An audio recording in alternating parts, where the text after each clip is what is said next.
Good morning, everybody. I'm Captain Tommy Scoble, and you are on the lifeboat. Squirrel's using the restroom. A little loud this morning. Apologize. Hoping everybody slept well last night. I did not. In fact, that might just be my biggest problem on planet Earth currently. I am really struggling with this sleep thing. And I know that this is not new or this is not unique. A lot of people who are... Rachel, glad that you're here reporting for deck duty. Never want to volunteer for deck duty, though. It's tough work. We'll hand you a mop, big boat. May, it's a blessing that you found us. We're really glad that you're here. Hey, Gregory. Good to see you. Christy, always a pleasure. Mischief. So that would be Mischief. All right. That only took me 3 weeks. Candy's Life, good to see you. Susie Q, always a pleasure. V, what are you doing up this early? Usually V doesn't like being up this early. She's probably celebrating, though. If you have not been with the boat for a long time, V had a reprehensible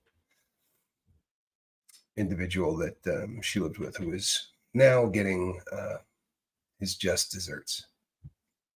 Going to be going away for a long time.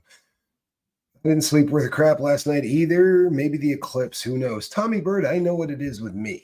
I'm going to tell you too, because we've talked about this one a lot here on the boat before. I have PTSD, I guess, is probably what the definition would be. I saw a guy get stomped out in the special management unit at Lewisburg. Just awful situation where a very large guy stomped out a very small guy. Very, very small guy. In fact, quite possibly the smallest man I ever saw in prison. Truthfully, the smallest guy I ever saw in prison. And the, you think of fights and you think of people punching each other. In prison, the term putting the boots to somebody is something you hear a lot. And oddly enough, believe it or not, there are prisons that require you to wear boots every day. One of the dumbest things in the entire world. But a lot of times you see people getting stomped on, literally. And it doesn't take a lot of stomping on someone's head until it's over, just to be straight with you. And sadly, I watched that entire thing. I've tried melatonin. The problem is this. Yeah, the boots can hurt, says Russ. Yeah, the boots can definitely hurt. I knew a guy that had a tattoo of the basically the sole of a work boot, and it was tattooed on his bald head. Yeah. Here's the thing. I can get to sleep, people. I don't have a problem getting to sleep. In fact, I get to sleep pretty easily and usually pretty quickly. Hello, Blake. The trouble becomes I have a nightmare. And the nightmare that I have is just kind of me reliving this event. And if you never saw the video, I'll spare you the hour. What it really comes down to is you can there's in modern prisons, they have a button on the inside of the cell. And if something's going wrong, it's the oh crap button, right? If your cellmate's having a heart attack, right? You hit the button, and in theory, they come to your cell quickly and they find out what's going on. Also, if your cellmate happens to be trying to murder you and you can get to that button, you have at least a chance of perhaps saving yourself. This was Lewisburg, Pennsylvania, which is a prison that was built to help get all of the people out of Alcatraz. We're talking about a very, very old prison. I believe it was built in 1933. If I'm mistaken, I'm not mistaken by much. It was the very early 1930s. So it's a very, very old building, and it's brick. It looks like a monastery. It's got a 40-foot wall, very frightening building. Of all of the prisons I've ever been to, Lewisburg just looks scary. It's a terrible joint. But there are no buttons on the inside of these cells. So if you want to get a cop's attention, you kick the metal door as hard as you can. And it makes a very loud sound. And very often, kicking will bring the police, right? The COs quickly. You had a dream you were in jail with me. That's a tough dream right there. So I didn't kick the door when this guy started to get stomped on. And I shouldn't have. I mean, prison rules. I should have had nothing to do with any of that, right? Socialists. There's an odd comment. They're German National Socialists. Okay, there we go. Sorry, 33. German National Socialists. I didn't see your. I just caught the the repaired. But I didn't kick the door. I wasn't supposed to. Right? You're not supposed to interfere with a fight of any kind.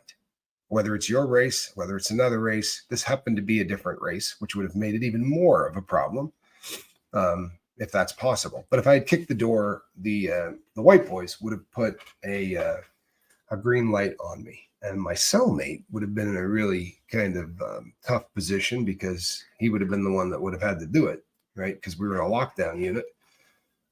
He wasn't a particularly big guy, but if I got rid of him, the next guy might be. And I'm not saying all of this stuff went through my head because it didn't. I went up and I had a conversation with my cellmate, who's also no longer with us. He was killed in prison, but where he said to me, "Man, you can't do anything about this. Just put your headphones on and crank it up." I'd been listening to a football game. It was back when I was still gambling, so that's what I did. I put in the headphones and I cranked it up. It didn't, unfortunately, it didn't work. So I put on tunes, gave that a try. To make a long story short, I ended up doing absolutely nothing. And yes, that's the federal pen, Candy. It's the federal penitentiary in Pennsylvania. So, because I was directly across the hall, we had the best view of all of this. So when the cops showed up, this guy didn't stop. He was just going to continue until they put enough pepper spray in the cell to make Johnny Scoville uncomfortable. At which time they went in and they brought in a sheet that had handles on it, kind of like a gurney when you really don't care much. You just need to get somebody out of there. So they carried him out, and he just leaked down the entire hall. It didn't matter which cell you were in. You could see that this dude leaked all the way down. Sorry about that. She tried everything within her power to turn the computer off. We have hotkeys on here that will turn this thing off, and she's managed to step on them on 3 or 4 different occasions. When Squirrel's in the mood to be a cat, she really can be a cat. Then the investigation went into this. They kept the cell closed down for a period of time.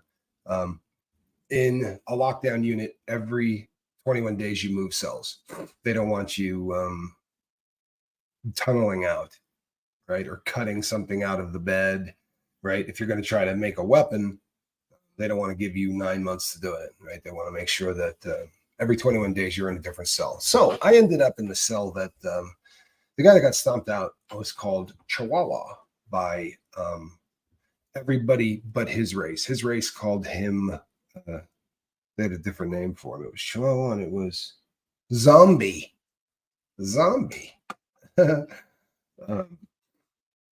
Prison rules are different. It's hard to justify when you reform. No question, Rachel. And that's a great comment. It really is. It's the truth. And I know this, right? All of this. I got the logic part down. Number one, I did what I had to do. I couldn't have done anything else, not without getting myself killed or really, really hurt. So if I had to do it all over again, and I did it today, I probably would kick the door. But I wasn't, I don't have a shot to do it again, and I didn't do it. And so here's where the problem comes in. When I first started having nightmares about this, it was 2013, and I would get them a couple of times a week. And in the beginning, it was just the guy who got killed, getting killed, and I was watching it over and over again, and that was really a tough thing, right? People really have tunneled out of prison, Daniel. To be sure, they have. It would have been a little bit tougher at Lewisburg. Lewisburg, if you tunneled out, you would then have to tunnel under the 40-foot wall. And the 40-foot wall does not touch a building, which is bizarre, right? It's the longest freestanding wall in prison history. So even the administration buildings, every single thing that has anything to do with the prison is inside that big wall. So, yeah, it would be a very difficult, and it's huge. The distance between the prison and the wall is just absolutely huge. Hold on one second. So, middle and lower class people think most people are good because they, that's an interesting comment, and I probably won't comment on it, Rachel, but it's a really interesting comment. It really is. A story of unconditional self-forgiveness. That sounds good. Sounds fantastic. Trouble becomes this: as I started to move on, the dreams started to take on people I knew. So instead of it being the victim that this guy had actually taken out, it would be a relative. Might be Johnny, right? It might be Theater. I'd be stomping my daughter out or something like that. And it was just, this got to a point where I didn't want to sleep. Now this event took place while I was still on drugs. So I started to just drug the crap out of myself to sleep, which actually worked out pretty well. It's you absolutely can give yourself enough drugs where where all of a sudden it you're not going to remember it or whatever. So mischief, that's odd because I don't see anybody there. I was there this morning, so try it again and I will look again, but I didn't see you there this morning. I check every morning. So yeah, the as it turns out, I get kind of I get into this habit of where I'm using drugs to try to get to sleep. And then I got sober, which was obviously the best thing that ever happened to me.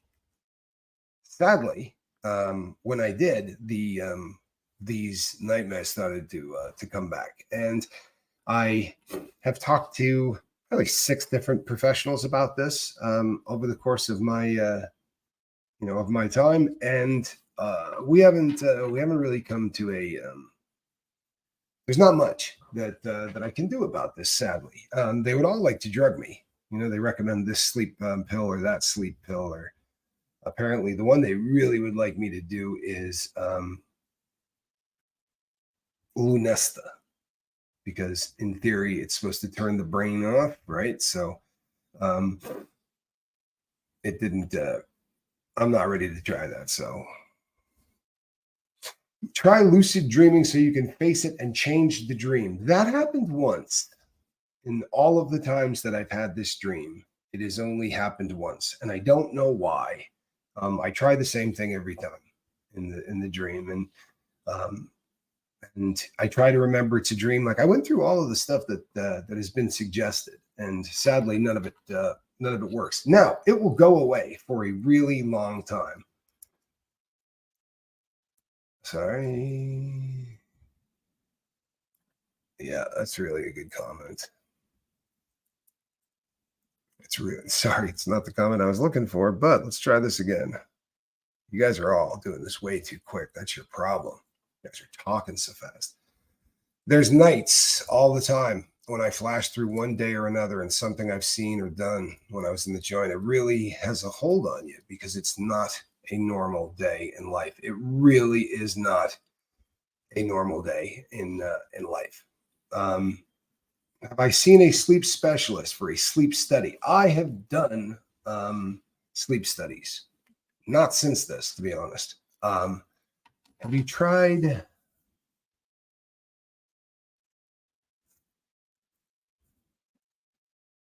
Daniel, I have not, and that's absolutely something that I will consciously think about and journal, um, because this is okay. So if you're new in my life, right? If you're brand new in my life, and we're really close, right? If I bring somebody else to work with me on the boat, I'm going to end up, um, building a tight relationship with that individual. It's just sort of how it works. The tighter a relationship I build with somebody, the better a chance I have of having a dream where you get stomped to death. Right? So, um, yeah, there's, and this is really kind of key. Russ says, Tommy, you will agree, you adapt or you don't. It's just the way it goes. And this is something that I think causes all kinds of most of the problems that we have when we leave the joint is based on that. When you get in there, uh, you will make a decision if you either become part of it or you don't. And I didn't. I didn't really become part of it on my last sentence. And I'll tell you something. It's a tough way to do time. If you're not if you're not in the mix, time goes by a hell of a lot slower, right? Absolutely vicious how much time slows down. You also are not very popular with the fellas, which makes life a little bit more difficult as well. And then, throw in the fact that my best friend was black. It made for a fairly rugged, that last sentence was tough.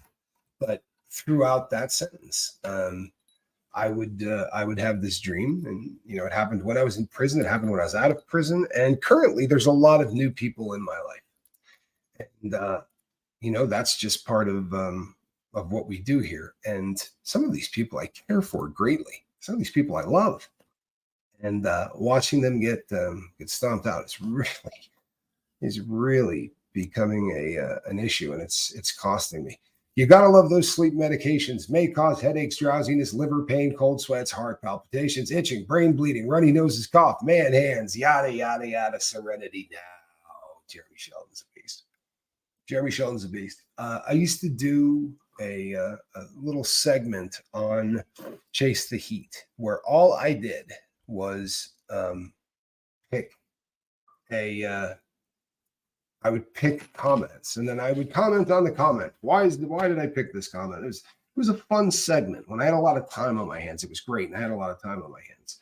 Um, so yeah, uh, that one would have been a comment I definitely would have commented on, Jeremy. And sometimes we do really believe that you are a person that used to do really well on that Tommy Spix. You sound a lot like him. You guys have the same sense of humor. Apparently, Rachel says, sounds like the self destructive part of you doesn't want you to heal when you're doing good. It makes you feel not good enough or like you don't deserve it.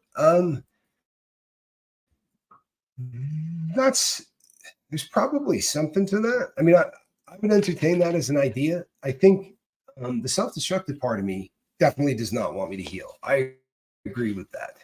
Uh, but I think that it's pretty simple. It just wants me to do heroin. That's really, I think, what it always comes down to, whether or not, I deserve it or it's just, it wants me to do heroin. And that's really what it always keeps boiling down to.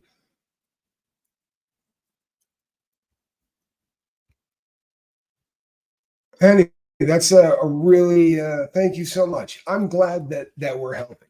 I really am. I'm glad that everything here um, is making a difference for a lot of people.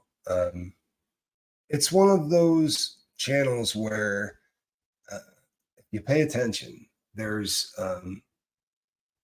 are a lot of people here who can help you, a lot more than me. But the comment section is incredible on the lifeboat. It really is.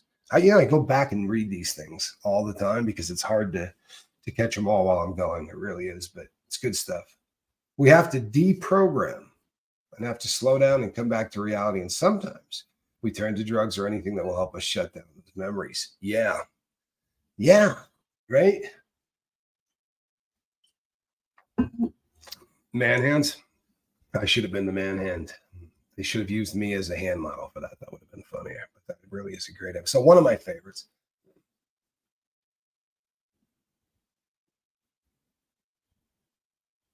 This is a good comment and an excellent question. He says, how traumatic to see and relive. I know dreams are the way that we work through things that we cannot process in the waking world. Does stress trigger these dreams more? And then I'm so sorry. Thank you, Christy. Yeah, absolutely. If I'm struggling with stress, I'm more likely to have these dreams. No question. Um, yeah, no question. So Brandy George says, how much older is Johnny than you? 4 years. He was born 4 years, damn near 4 years to the day, actually.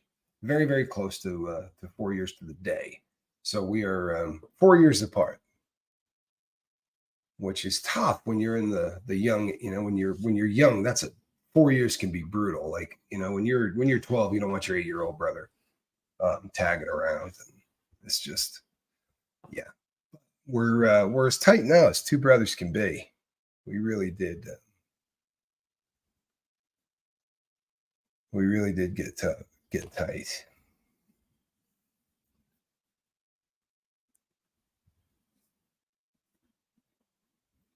Guacaholic. I'm familiar with what you're talking about. I remember having a discussion with a counselor. It sounded remarkably like that. I honestly have read so many different things on why you do this. I mean, on how you do this, on how you work your way through if you're struggling with this kind of a problem. And it's one of those things where I know what to do. I'm not doing a pretty good job of it apparently. So the lack of sleep is really becoming an issue. Guacaholic says, mischief, we can see you. I believe she's referring to the Facebook group page. We'll get you taken care of. I promise you. Sometimes that happens. Kathy says, I rarely dream, and then throws in the or remember them. You always dream. Does a night yard on the boat trigger the dream? No. I do not remember having that dream after a night yard. I know what's triggering this. I mean, I know. Here's what happens. It's new people in my life. That's what it is always. It's new people in my life because after a period of time of seeing somebody that you care about get stomped out, it's like at some point the brain taps out and says this isn't going to get him to do dope, so the dreams just kind of go away. I mean, that's sort of how it's been in the past. However, this one is so I have a lot of new people in my life, and I care about a lot of them, and I'm cycling through watching these people get hurt, and these people getting hurt while I can do nothing about it, which is the most frustrating thing of all of it is that even in the dream, there's no way to get out the door, there's no way to do anything except be angry and sort of ride it out. It's a terrible dream. I really do not. I'm not digging it. For lack of a better way to put it, I'm not digging it. But I'm going to spend a lot more time on this because I think that if I don't get this under control, the sleep thing is an issue, man. Like, you really need sleep. You do not do very well without it, and I'm not. It's not like I'm giving up sleep. It's just that On some nights I'm lucky and that dream happens at say 4 a.m. That's good, right? But if that dream happens at 11 at night, I'm screwed because I'm not going to get back to sleep. In fact, I'm probably not even going to try, to be really honest with you. Dreamed that I was defrosting Tommy's freezer last night. That may be the funniest comment I've ever read.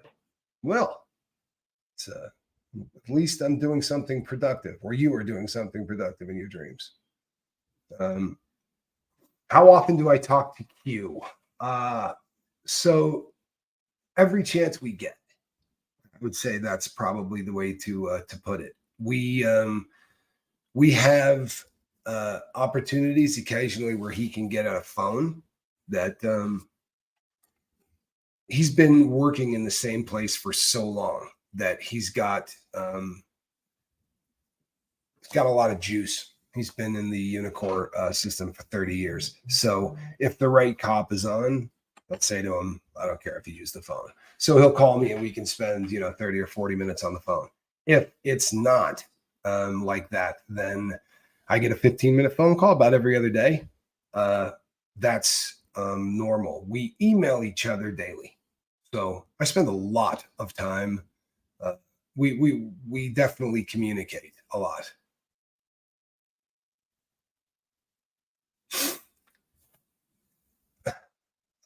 I can't give you the uncensored version. I would love to, Carlos, but I can't. But when the new channel comes up, I'll do it over there because we're doing a new channel. The Brothers Scoville channel. It's going to be, there'll be a different rating, so to speak.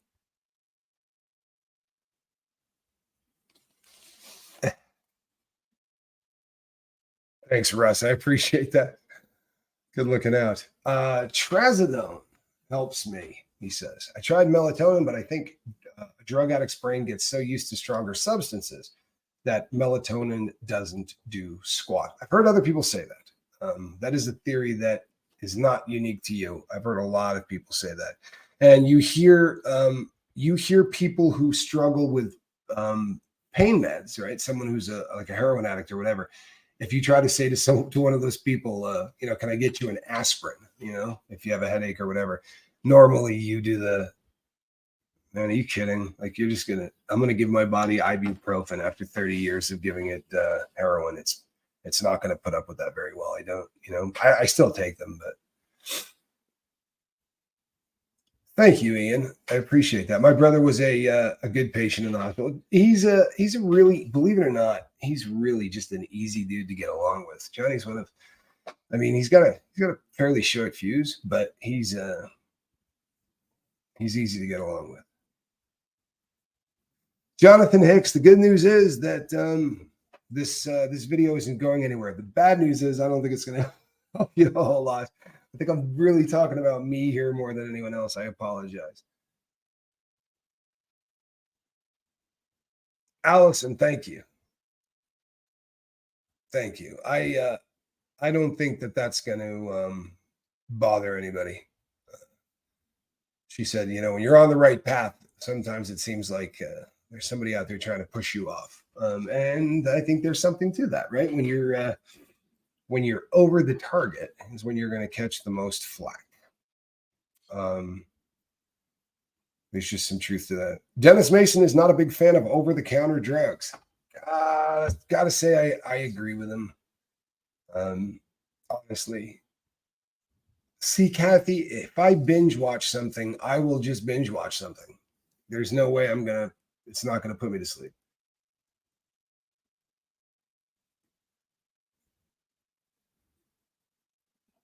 I am, maybe I have to look specifically for somebody that just handles PTSD.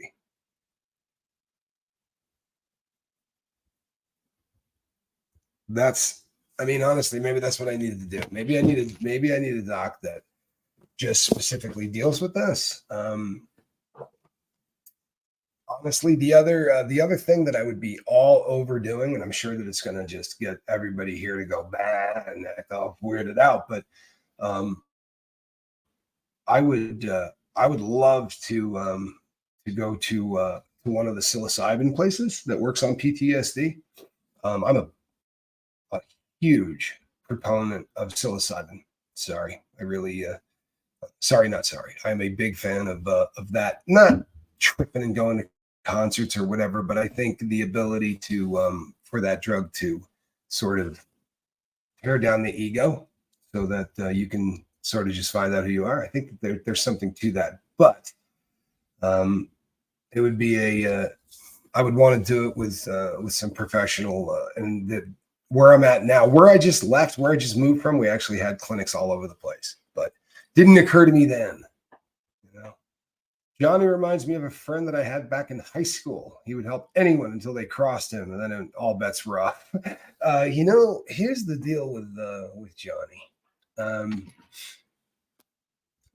He was just really, really quick pulling the trigger. Johnny was the guy that was going to throw the punch before anyone else did. I think he had a theory that if you get hit, if you're the first person to throw a punch, you're usually better off. And boy, he took that one and really ran with it for a long time. He was, it was not fun to go out with him because there was a really good chance he was going to hit somebody. But he's really come a long way. He really, really has come a long way. Try watching Caddyshack 2. You will fall asleep out of boredom and disappointment. Jeremy, sadly, it honestly makes me angry. That film truthfully makes me angry. It is the worst attempt at a 2 of any film ever. I promise you, the worst.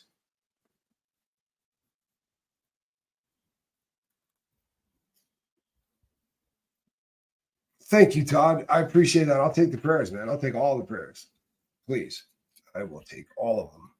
Absolutely. Appreciate that in a big way.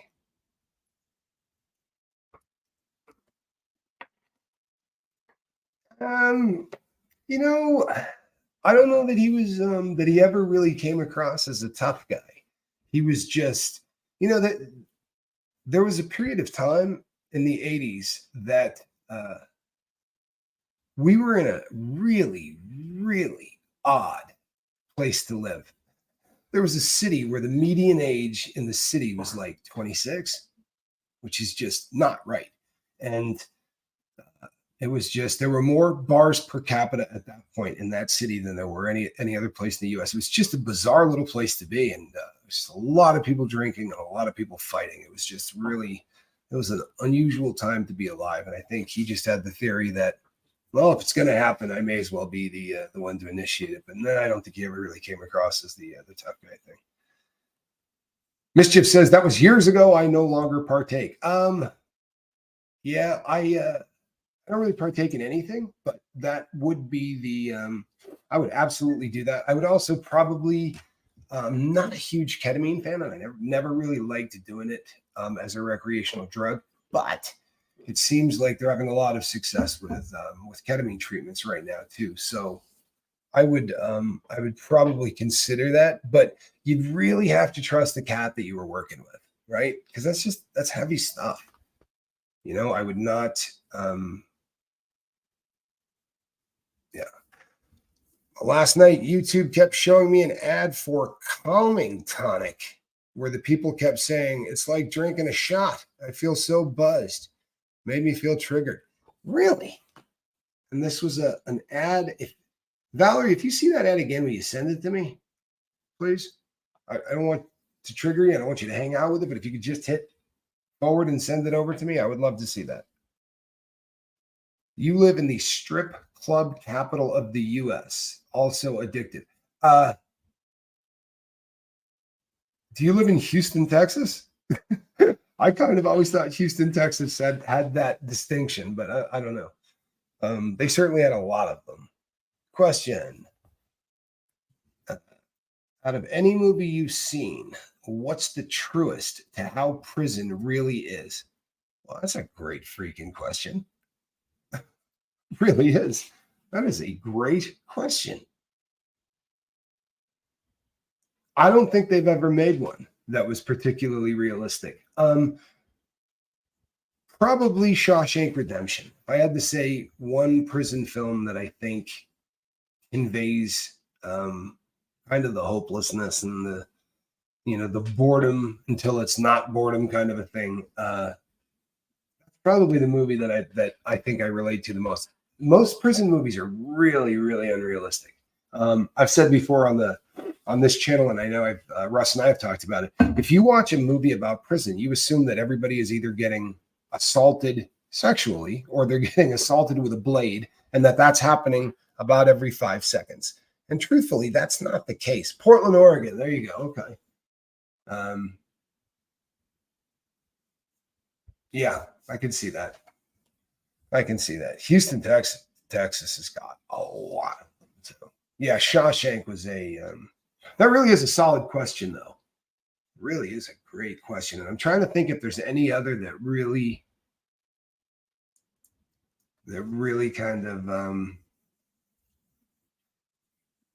rapid eye movement therapy, REM movement. I don't know what that is, Diana, but I promise you I would be willing to look into it. We don't know, Mischief, exactly what prison he's in. So right now he's just doing the intake process. So it will go from there. How about the series Oz? The series Oz was absolutely horrific in terms of plot lines and everything else, but it was nothing like prison. I'm sorry, there was Russ can weigh in on this if he wants to. Russ, you've seen Oz, I'm sure, on HBO. Did Oz ever make you think of any prisons?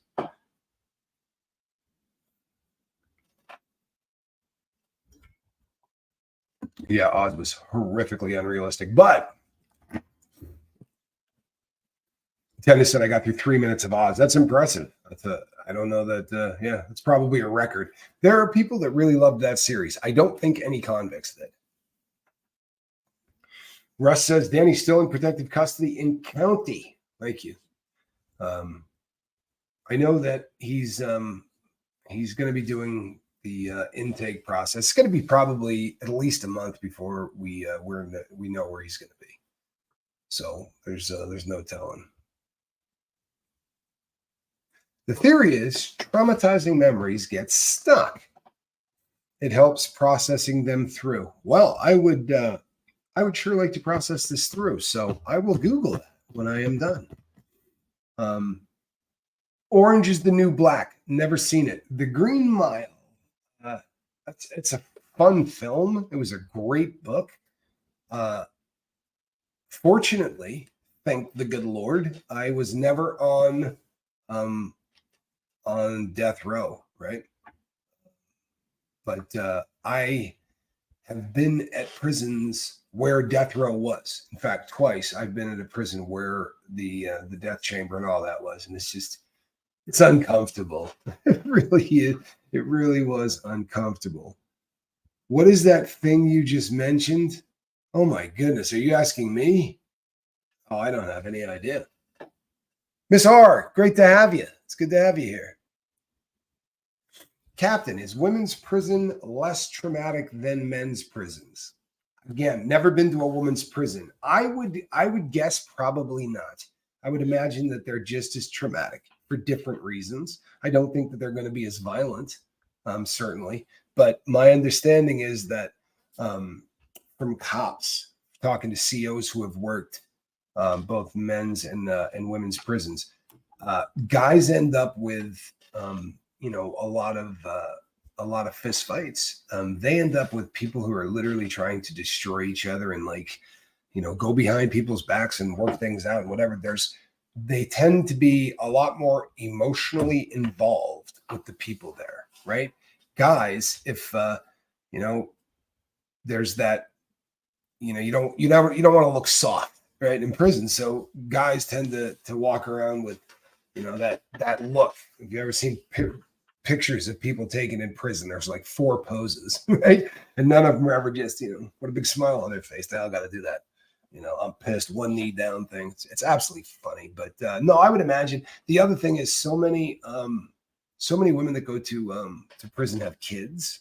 And I think that it's hell when you're in prison and your kids are on the outside. It's all you can think about, right? It really works you over. I cannot imagine what it would be like if you had given birth to that child and then you were inside. I think it has to be really tough on women. I really, really believe that it's got to be really, really tough. On the bright side, there's a lot less of them in prison than there are us. Really, really a small percentage. Of course, compares to the rest of the world, and it doesn't look small, but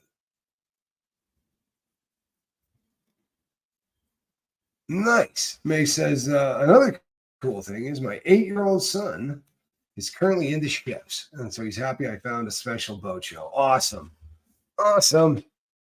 Glad that we could help there.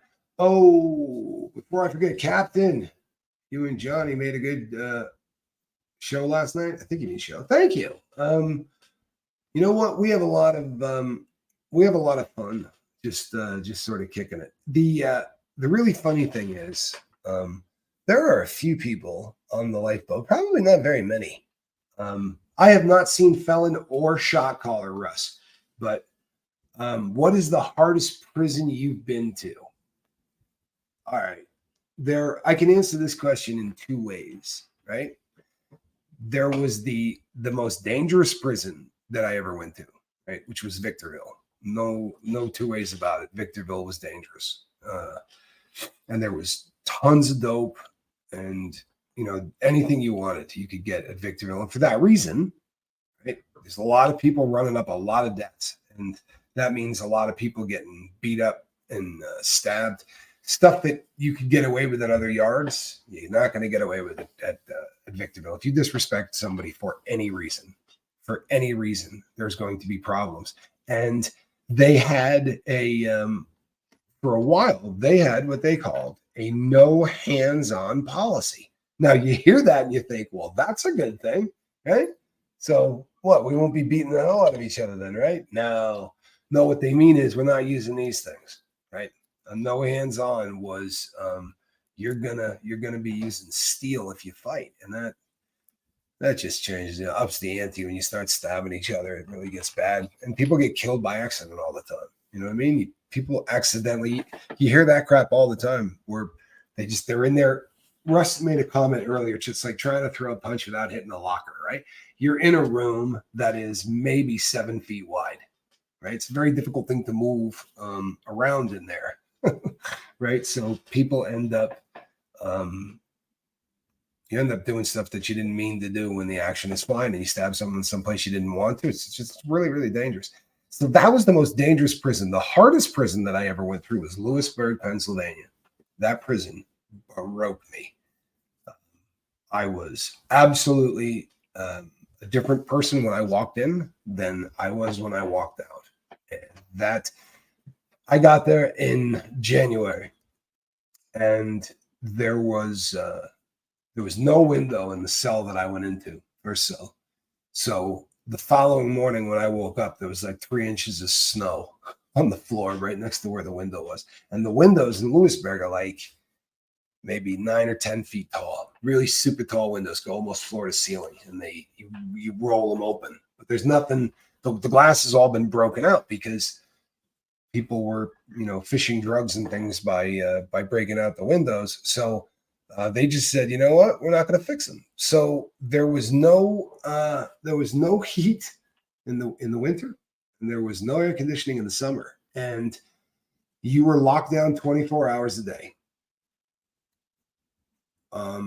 You got out 3 times a week to take a 1-hour shower, or you got out for 1 hour to shower. It's never an hour, but you would go handcuffed, taken down, put in a little shower that looks like a cage, but it's got a shower in it.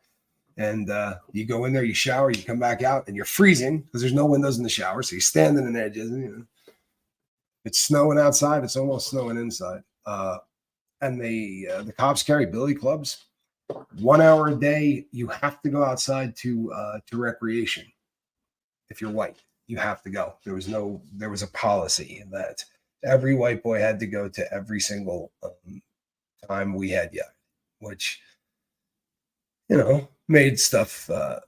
You were always in the mix. You think nobody could ever get hurt. Because you're always locked out. It's just you and your cellmate. There were more people getting hurt because when to put us outside for rec, they put you in this big cage and they'll put like 6 people in one of these cages, which is about the size of the cell, except there's no, there's nothing in it, but it's the same size as the cell. It's like maybe 14 feet by 8 or 10 feet and 6 people in it. All bad. But just the mental anguish of Lewisburg was ridiculous. It's absolutely ridiculous because there's nothing to do ever. You can't go anywhere. You can't do anything. Most prisons have a certain degree of freedom. Lewisburg did not. You were, if you left your cell, you were wearing 2 sets of handcuffs. How about that? They had a theory that the vast majority of us were badasses who could slip handcuffs and punch cops, and that's why we were there, which is ridiculous. But they just double cuffed everybody. You live an hour from Lewisburg, Lori, then you probably live an hour from at least 4 other prisons because there are a ton of prisons in that state. A lot. There's so many. That is Texas, and Texas, California, and Pennsylvania, I think probably have. That's really the places that have a lot. Dennis Mason says, if you're white with a question mark, every race runs their politics, right, or their car differently, and the shot caller will decide what everybody is going to do. So if the shot caller says that every white dude on the yard goes to rec every day, whether you're sick, whether you got a toothache, whether it's raining, then that is what you do. You get up and you go to rec. Or you decide that you're going to buck the system. And within a day or two, someone's going to stab you. It's kind of how that goes down, especially at a place like that. Not a lot of people throwing punches. Orange is the new lemon. Nice. Cell Block 99. That's a movie. Never saw that movie, never heard of it. Yep, Texas has got a lot of prisons.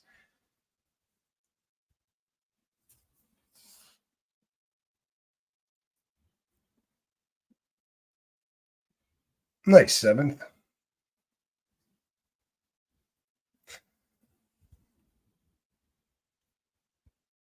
Some kind of treatment that started with. Do me a favor, CK, right? Email me and maybe we have a conversation because I don't have any idea what you're talking about, but I would really like to help you, and I hate that. So, what is your other channel on prison? There is no other channel on prison. This is the channel. A couple of times a week, Russ and I do something called Night Yard, right? And we do it after the 5 o'clock, right? So we do the 5 o'clock, and then at 6 o'clock we do a show called Night Yard, where it's all prison all the time. And it's fun, and I think it's kind of therapeutic. What about mixed? There's no mixed, bro. That doesn't happen. It doesn't happen. Whites stay with whites, blacks stay with blacks, and so on. Occasionally, every once in a great while, you will have somebody that decides that they are not the color they were born, and they're going to. Very often, it's because of gang affiliation, right? So they'll hit a yard, and on the street, they happen to be part of a gang that is, predominantly black. What's going to happen is they're going to hit a yard, and they're instantly going to go to the white shot caller and say, "I'm not with you guys." And this happens. He says, "I ride with the blacks." They give him a handshake, say, "Fantastic." Don't be in the white section. Don't be eating at white tables. Don't be hanging out with. And I know it's bizarre, right? Don't judge me. I promise you, I didn't come up with any of these stupid ass rules. I just had to live in them.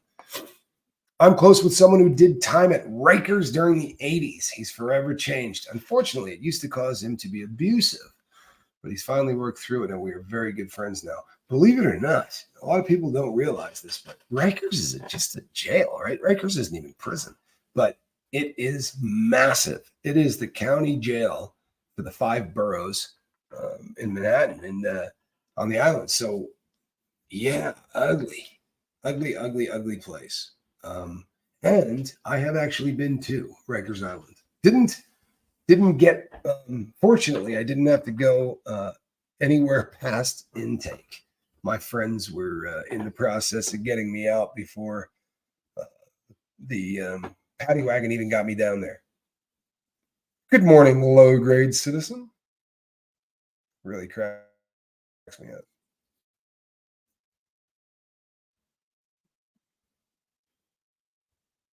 Yeah, I will check that out.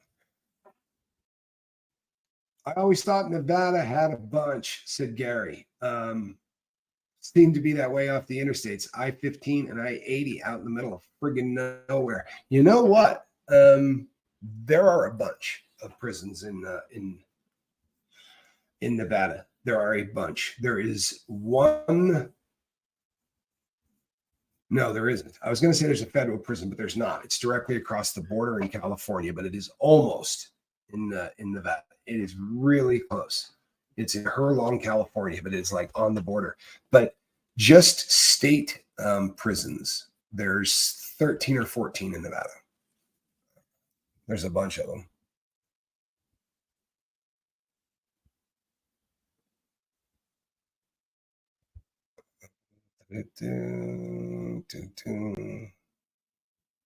Cops were doing 100 miles an hour on Vine last night.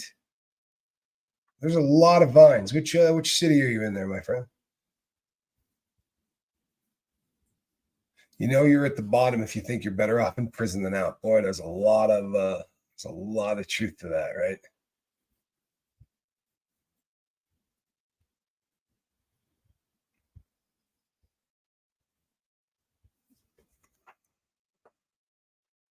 Hold on one second. It's hard on children whose parents is in prison. My dad was incarcerated for 30 years after getting caught with pot during the Rockefeller laws at 19.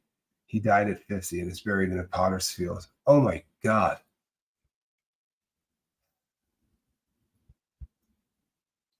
That is awful. I mean, I'm so sorry. I really am. I'm so sorry for weed. That's absolutely ridiculous. I'm so sorry.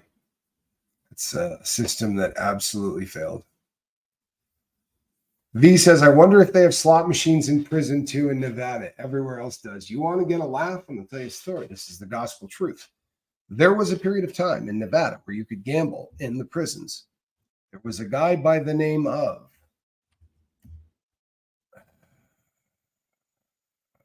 Joe Conforti. Joe and Sally Conforti started, Italian couple, started the first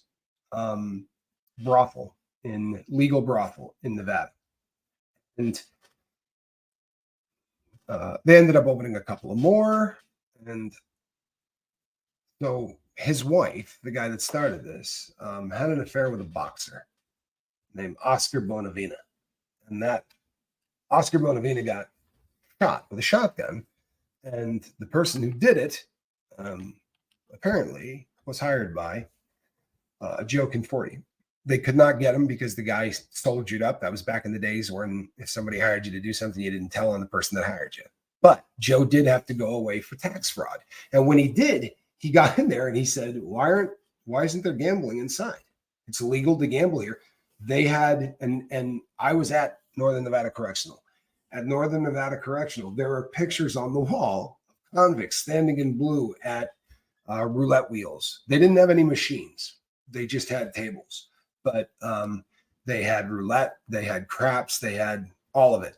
And it was a really strange setup too. Apparently you were allowed to have $40 on you at all times, right? Cash. So you gambled with that. And at the end of the day, you could take your winnings and go put it on your books. right? So it was really a bizarre system. And then at some point, people went, what the hell are we doing letting people gamble in prison? And smarter minds decided that maybe it wasn't such a great idea to allow people to gamble in prison. Yeah, Chrissy says that when I used to travel with my husband, we would pass a prison. There were signs saying, "Don't pick up hitchhikers." Yeah, that's usually a good sign that you're near a prison. Whatever you do, don't pick up any hitchhikers. Donna Wheeler says, "My nephew can't live on the outside. Once he gets out, he'll go back."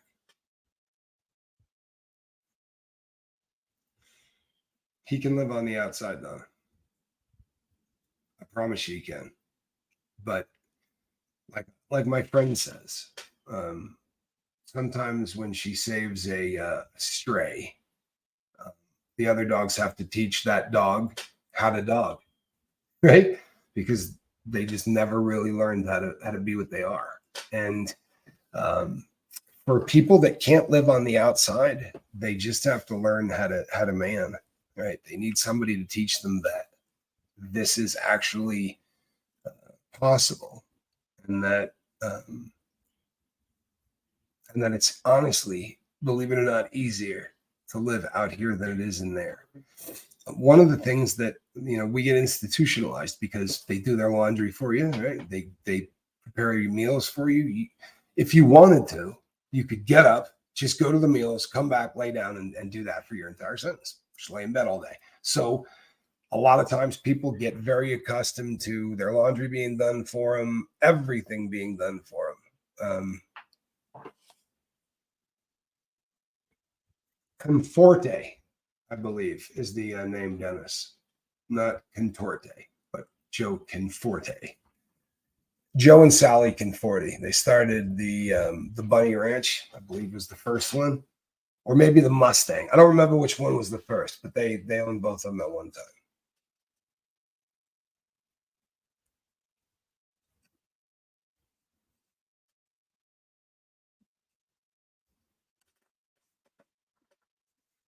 There you go. The half of the people in prison just play poker all day, every day anyway. There's a lot of gambling in there. I am not defined by who I had to be in prison because it's not who I am.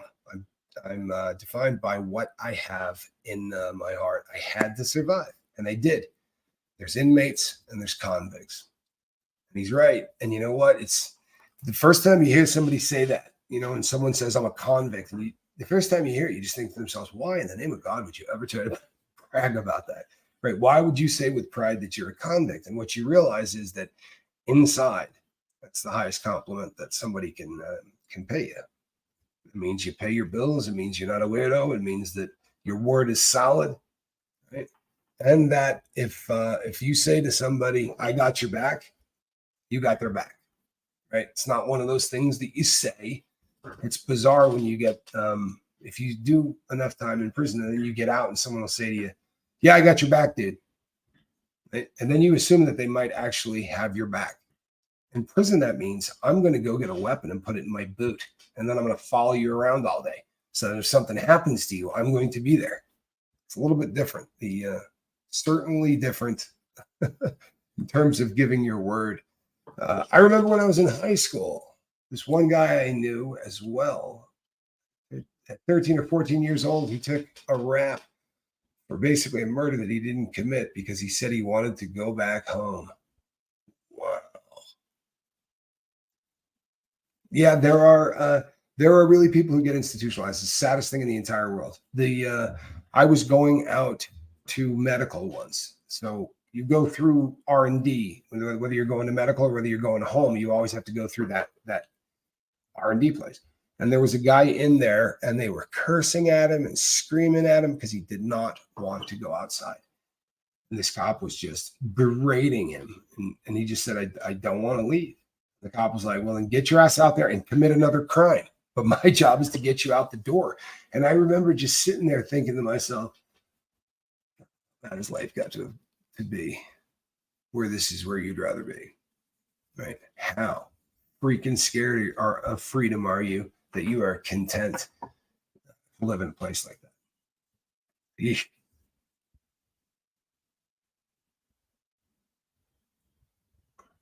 Well, mischief. I'm glad that that worked and that you were scared straight, because that is the best possible case scenario, right? The best. You work 13-hour shifts, Lady J? Is that legal? Really long shift. My goodness. Somebody earlier put a comment up. I didn't want to comment until I had about 30 seconds left in this. And the comment said, maybe you could get another person to co-host with you on the lifeboat. And here's what happens, people. This is a very, very, very difficult thing to do. It doesn't sound like it. It sounds like it would be easy. I don't want to do this thing. Yes, if you really want to know the truth. It worked Mark badly. Like it put him in a really bad place. And it really bummed me out. It's not something that I really look forward to doing to somebody else. So maybe I just, I cut down a little bit or whatever. Do I think I'm the Sea Org? Well, there's an unusual question. Dennis, I have no idea why you would ask a question like that, but I will let you know that I'm sure you didn't mean it, but it's damn near offensive. Right? The what they do to people in there, no, I assure you, we're nothing like that here. I promise. Resettlement is just as important as rehab. We have to learn to live again, clean and sober after being anesthetized for so long. What a great way to put it, Mischief. Yeah, he says, skin it. Russ.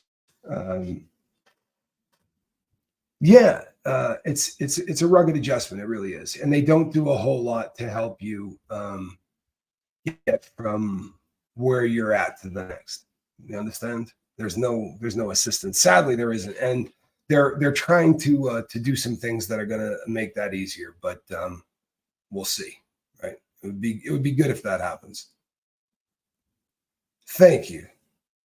So thank you very much. And I do feel better than I did last week. It's going to never be the same. That's never going to be the same. But we're gonna move on, and it's I'm starting to do the counting, and it's we're into the dozens of times that it's never going to be the same. Dennis, you don't have any idea how quick I am to judge, and how quick I am to throw a person off of this boat if I think they're doing anything to bum me out. It will astound you how quick I am, right? So want to throw another one of those out? Seriously. So it would be a great idea, Dennis. Been a bunch of comments today, Dennis, that had me wondering whether you were a troll, to be perfectly honest with you. And I'm trying to be patient here, but I'm not going to lie to you. My patience gets real thin. It really does. It's just how it works. So, all right, people. I am going to probably have to do another show today on another network. But I will be back at 5. We do them live on the 5s, right? 5 in the morning and 5 at night. I will be here for both of those. There's probably going to be one more, and hopefully I'm not eating anything disgusting. I'm Captain Tommy Scoveland. This here, that's a cat in the basket. Have a great day, everybody. We love you.